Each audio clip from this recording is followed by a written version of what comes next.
Stop. Don't move. Picture a man in muddy boots, knuckles white on a $15 crack hammer, staring at a rock the size of a loaf of bread. He just split it open, and inside a crystal clear as ice, water trapped for 500 million years. That's an enhydro Herkimer Diamond, and last year, one specimen sold for $2,000. You want numbers? I'll give you 5 abandoned mines, each with a different jackpot. The $8 loop test, the $12 ultraviolet flashlight, the $2 street plate, and the free Mohs hardness check. I'll show you how to spot a real Montana sapphire in a $25 bucket, how to tell a North Carolina emerald from green glass, and the one mistake that costs more than any entry fee. By the end, you'll know how to field test, confirm, and cash in if you've got the nerve. Don't believe it? In 2007, James K. Hill pulled a 1,400 carat emerald from Hiddenite, North Carolina. Value is unpublished, but the Carolina Queen, cut from a 71 carat rough in the same district, sold for over $1 million. That could be you, but only if you know what to look for and how to prove it's real before the next guy does. Let's get dirty. You want to know why these mines get abandoned? It's not because the gems are gone. It's because the big money is gone. The easy veins and the industrial scale are gone. What's left behind is the stuff that is too scattered, too unpredictable, and too much work for a company. But for one person with a rock hammer and a little knowledge, that's a fortune waiting in the cracks. I've seen it from Antwerp to Appalachia. The best stones don't care about profit margins. They care about patience, luck, and knowing the difference between a $2 pebble and a $2,000 crystal. Here's the science, quick and dirty. Emeralds in North Carolina are born in pegmatites and granitic veins, water-rich and slow to cool, perfect for big crystals. Herkimer diamonds are quartz, double-terminated, grown in dolostone vugs 500 million years ago. Montana sapphires were eroded from ancient volcanics, sorted by rivers, and hiding in gravel. New Hampshire's Ruggles Mine is pegmatite again, with mica, beryl, and uranium minerals all in one open pit. And the rubies of Franklin, North Carolina are metamorphic rocks, pressure cooked, colored by chromium, and washed into the creeks. That's the map. Now, here's how you use it. First stop, Emerald Hollow Mine, Hiddenite, North Carolina. The only public emerald mine in the United States. Entry, $25 per person, permit included. Open 7 days a week, 8:30 a.m. to 6 p.m., except for a winter break. You can rent tools on site or bring your own. 3 ways to hunt: sluicing, creeking, or digging. Sluicing is the classic. Buckets of mine material washed in a wooden trough. Staff on hand to help you spot the green. Creeking means wading into the water, feeling for stones with your hands. Digging is for the stubborn. Pick, shovel, sweat, and hope. What can you find? Emeralds, obviously. Hiddenite, the rare green spodumene. Unique to this patch of Carolina. Sapphires, garnets, amethyst, aquamarine, even topaz if you are lucky. Over 60 minerals, but most people come for the green. The geology here is textbook pegmatite. Granitic veins shot through ancient schist, loaded with beryllium, aluminum, and just enough chromium or vanadium to turn beryl into emerald. The best stones form where the chemistry is just right and the cooling is slow. Named finds? You want specifics. In 1969, Michael Butch Finger pulled the Stevenson Emerald, 1,438 carats, 7 centimeters long. In 2007, James K. Hill found the Hill Emerald, 1,400 carats. The Carolina Queen, cut from a 71 carat, rough, sold for over $1 million. The Carolina Prince, 7.85 carats, sold for $100,000 in 1999. Most visitors will not see stones like that, but 2-carat emeralds do turn up. I have seen a family from Ohio pull a thumb-sized green crystal from the sluice, hands shaking, not sure if it was real. That is where the field tests come in. First, the hardness test. Emerald is beryl, Mohs 7.5 to 8. Take a piece of quartz, hardness 7, and try to scratch your find. If the stone wins, you are in business. Second, the loop check. For $8, you get a 10 times magnifier. Amazon or the hardware store, it does not matter. Look for hexagonal crystal faces, natural inclusions, not the perfect glass of a fake. Third, the streak test. A $2 unglazed ceramic tile from the hardware store or Geology supply. Rub the stone. Emerald leaves a white streak. Green glass leaves nothing or a faint green. Fourth, the ultraviolet flashlight. $12. A 365 nanometer ultraviolet flashlight. Some hiddenite fluoresces, some does not, but it is a quick way to spot fakes in the field. You want ODDS? Here's the truth. Most buckets yield chips, not carats. But every year someone walks out with a stone worth more than their plane ticket. The lapidary shop on site will cut and appraise your find for a fee. If you want a shot at a real emerald, this is the only public place in America where you can do it. Next, Herkimer Diamond Mines, New York. Entry is $15 for adults and $13 for kids. Open April to November, 9 to 5. The main site is in Middleville, with the Ace of Diamonds and Crystal Grove nearby. This is not underground mining. It is open air, dolostone ledges, sun on your back, dust in your teeth. The target is double-terminated quartz crystals, perfectly clear, naturally faceted, called diamonds for a reason. The geology is simple, but ancient. Cambrian dolostone, 500 million years old, is riddled with vugs, cavities where silica-rich water slowly grew quartz crystals, undisturbed, both ends free. That is why they are double-terminated. The best stones are flawless, water clear, with 18 natural facets. Some have inclusions, anthraxolite, black hydrocarbon, or even enhydro bubbles, water trapped inside since the Ordovician. Cambrian rocks host the pockets. Technique matters. You need a 2 to 3 pound crack hammer, about $15 at any hardware store, and a bullpoint chisel.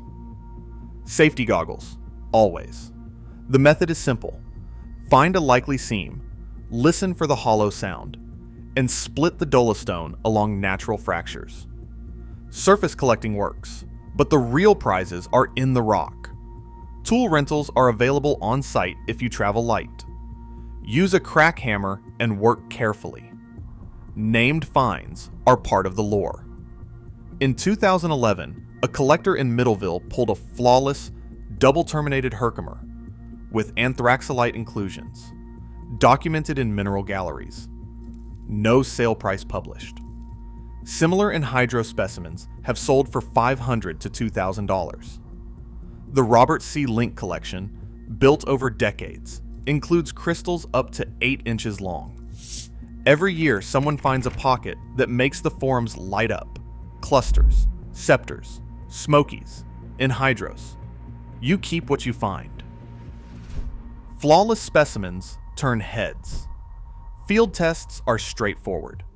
Start with a loop, about $8, 10 times magnification. Herkimer diamonds show sharp, glassy faces, no cleavage, and often tiny rainbows inside. Hardness is 7.5, harder than steel, so a pocket knife will not scratch it. For enhydro specimens, hold the crystal up to a strong light and tilt. Look for a bubble that moves. That is the money shot. To check for fakes, the streak test on a ceramic tile should leave no mark. Quartz is too hard. Use a loupe and steady light. Odds are in your favor for finding crystals. Everyone finds them. Big, flawless, or enhydro specimens take luck and sweat. But the best stones here are world-class, and the market is real. I have seen Antwerp buyers pay more for a Herkimer than for a small diamond, if the inclusions and aesthetics are right. Montana, Gem Mountain, Philipsburg. This is the American sapphire story. No underground tunnels, just buckets of gravel, water, and patience. Entry is free, but you pay for the gravel, $25 per bucket, up to $200 for specialty or bulk bags. Each bucket is a gamble. Sapphires, garnet, spinel, zircon, tourmaline, chrysoberyl, all mixed in ancient river gravel. The science. Montana sapphires formed in volcanic rocks 50 million years ago, then eroded out and concentrated by rivers. The best stones are blue, green, yellow, or pink, rounded by water, and often need heat treatment to bring out their color. The mine provides everything: screens, tweezers, water troughs, and staff to show you the ropes. Technique. Pour a scoop of gravel into your screen, dunk it in the water, shake and swirl. The heavy stones, sapphires, sink to the bottom. Flip the screen onto a table, and the sapphires should be on top, glinting in the sun. Staff will help you sort, but the best trick is the wet test. Sapphires look glassy and blue when wet, dull when dry. Every year, hundreds of stones over 3 carats are pulled from these buckets. The mine facets over 24,000 stones a year for customers. No single blockbuster name, but in 2023, a visitor found a 3.2 carat blue sapphire, cut and appraised at $1,400. The stories are everywhere. Families finding a handful of cuttable stones in a $25 bucket. A retired teacher pulling a 2.1 carat green sapphire, later set in a $2,000 ring. The mine's Facebook page is a parade of grins and glitter. Field tests. Start with the hardness test. Sapphire is corundum, 9 on the Mohs scale. Only a diamond or another sapphire will scratch it. Use a $2 ceramic tile for the streak test. Sapphire leaves no streak. An $8 loupe shows rounded, water-worn faces, sometimes with hexagonal crystal structure. For color, the wet test is king. Sapphires pop when wet, dull when dry. If you want to check for fluorescence, a $12 ultraviolet flashlight sometimes reveals a faint glow, but most Montana sapphires are inert. Odds. You will find sapphires. Every bucket has some. Gem quality, cuttable stones, maybe 1 or 2 per bucket if you are lucky. But the thrill is real, and the value can be hundreds or thousands of dollars if you hit the right pocket. Ruggles Mine, Grafton, New Hampshire. This is old school. An open pit blasted out of isinglass mountain, granite pegmatite exposed to the sky. Entry is $30 per adult. Children under 10 are free. Open Thursday to Sunday, from Memorial Day to October. You get a 5-gallon bucket limit. No hammers or chisels for the public, just loose collecting with hands and eyes. Ruggles is classic New England collecting. What's here? Mica, big silvery sheets, soft as paper, once used to insulate early telegraph cables. Beryl appears sometimes as aquamarine, sometimes pale green, and sometimes as a plain lump, but every so often a gem. Garnet, feldspar, and quartz in many colors, and uranium minerals like uraninite, automite, and uranophane, which glow yellow-green under an ultraviolet flashlight. Over 150 minerals have been documented, and the geology is textbook pegmatite, water-rich, slow-cooling granite loaded with rare elements. Pegmatite is the story. Named finds, the big stories here are uranium minerals.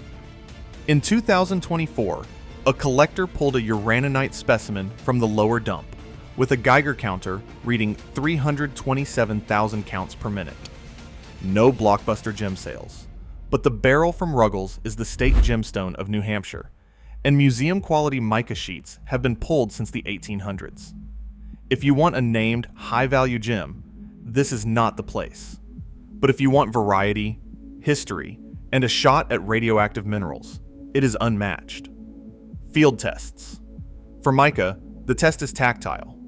Peel a sheet, see if it flexes without breaking. For beryl, use the hardness test. It should scratch glass, but not quartz. An $8 loupe shows hexagonal cross-sections. A $12 ultraviolet flashlight is essential for uranium minerals. Automite glows bright green.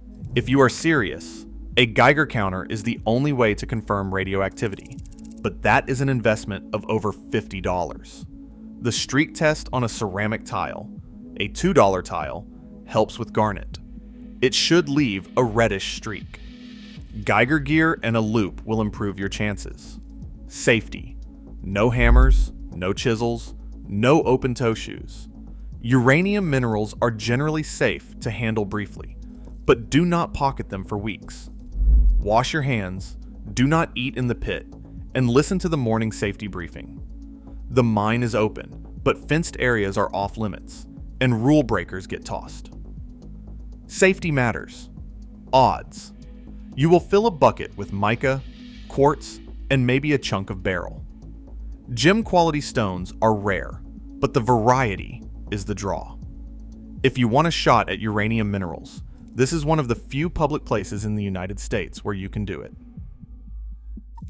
Cherokee Ruby and Sapphire Mine, Franklin, North Carolina. This is the real deal. No salted buckets, no tourist traps. Entry is $30 per person. That includes one 2-gallon bucket of native ore, a screen box, a seat cushion, and a flume line with running creek water. The mine is open year-round, 10 to 4, weather permitting. The ore is 100% native. What you find is what the mountain gives. What is in the bucket? Rubies, sapphires, garnets, rhodolite, pyrope, even star garnet, moonstone, rutile, sillimanite, kyanite, and clear and smoky quartz. The geology is classic metamorphic, aluminum-rich schist, pressure cooked, colored by chromium, iron, or titanium. The gems weather out, wash into the creeks, and end up in your bucket. Technique: fill the screen box with a quarter of your bucket, wash in the flume, shake until the mud is gone, and sort by hand. Staff are on hand to help with identification, and there is an ultraviolet room for checking fluorescence. The best practice is patience. Wash thoroughly, check every stone, and do not rush. Named finds include the Cherokee Chief Ruby, 1,070 carats, found in 1993. The Cherokee Princess Ruby was 686 carats, date not specified. In 2025, a visitor found a ruby that cut to a 1.68 carat cabochon, cherry red and translucent. Most finds are small, chips, rough stones, and cabochon material. But the mine has a reputation for big stones, and every year someone gets lucky. Field tests. Hardness is key. Ruby and sapphire are corundum, and on the Mohs scale, they are 9. Use a steel file. If it will not scratch, you might have something. A loupe, $8, reveals hexagonal crystals and sometimes asterism, the star effect, in the right light. A streak test using a $2 tile typically leaves no mark because corundum is too hard. For garnet, the streak is red. A $12 ultraviolet flashlight can reveal fluorescence in some rubies, but not all. Odds. Most buckets yield small stones, but the thrill is real. The staff are knowledgeable. The ore is unsalted, and the chance of a big find is always there, even if the odds are long.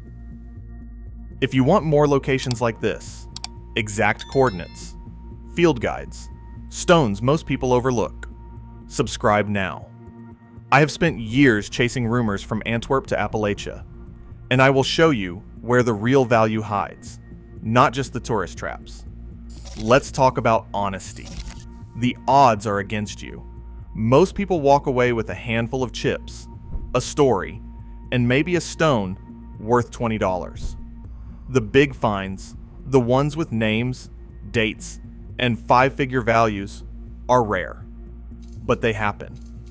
And when they do, it is not luck alone. It is knowing the geology, using the right tools, and testing every stone before you toss it back. Here is the one mistake that costs more than any entry fee: not testing your finds in the field. I have seen it 100 times.